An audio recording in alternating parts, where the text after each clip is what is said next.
வெற்றிவேல் முருகரப்பாவுக்கு அரோகரா. ஹாய், எல்லோரும் எப்படி இருக்கீங்க? இன்றைக்கி தைப்பூசத்துக்கு 48 நாள் நம்ம கறி சாப்பிடாமல் இருக்க போகிறோம். அதோட முதல் நாள் தான் டிசம்பர் 15 ஆரம்பிக்குது. நம்ம இன்றைக்கி முதல் நாள் பிரம்ம முகூர்த்த விளக்கு போட்டாச்சு. ரொம்ப ஹாப்பியாக இருக்குது, சந்தோஷமாக இருக்குது. மனசுக்கு அப்படியே அமைதியாக நிம்மதியாக இருக்குது. இது இந்த 48 நாள் தொடரணுங்கிறது என்னோட ஆசை. பட் என்ன நடக்குங்கிறது கடவுளுக்கு தான் தெரியும். முருகரப்பா தான் அது முடிவு பண்ணுவார். அதுக்கப்புறம் இன்னொன்று சொல்லிக்கிறேங்க, முருகரப்பாவை கும்பிட்ட உடனே உங்களுக்கு பொண்ணும் பொருளும் அள்ளி கொடுத்துருவாரு, உங்கள் கடனெல்லாம் நீக்கி விட்ருவாரு அப்படிலாம் நான் சொல்லவே மாட்டேன். என்றைக்குமே அவரை ஒரு அன்போடு கும்பிடுங்க.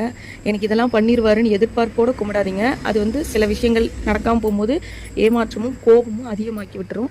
அதனால் ஒரு அன்போடு கும்பிட்டு பாருங்கள். உங்களுக்கு ஆட்டோமேட்டிக்காக நீங்கள் நினைக்காதது கிடைக்காததெல்லாம் கிடைக்கும். அது எனக்கு கிடச்சிருக்கு. அதனால் சந்தோஷமாக உங்களுக்கு சொல்கிறேன். நான்லாம் வெள்ளி செவ்வானாலே கறி சாப்பிடாமல் இருக்கிற ஆள் கிடையாது. அப்படி இருந்த ஒரு ஆள் தான். இப்போ என்னமோ தெரியல, அவர் மேலே அப்படி ஒரு அன்போடு இருக்கேன். இது என்ன காரணங்கிறது எனக்கும் தெரியல.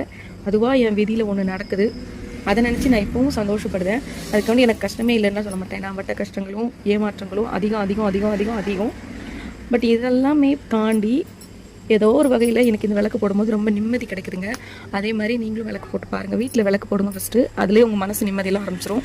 அதுலேயும் மெயினாக 3 to 4:30க்குள்ளே விளக்கு போட்டுட்டிங்கனாலே ரொம்ப அமைதியாக இருக்கும் அந்த இடமே. அந்த காற்று, அந்த ஒரு மாதிரி இந்த பூச்சி சவுண்ட்லாம் கேட்கும். அது மட்டும்தான் இருக்கும், மனுஷங்க சவுண்டே இருக்காது.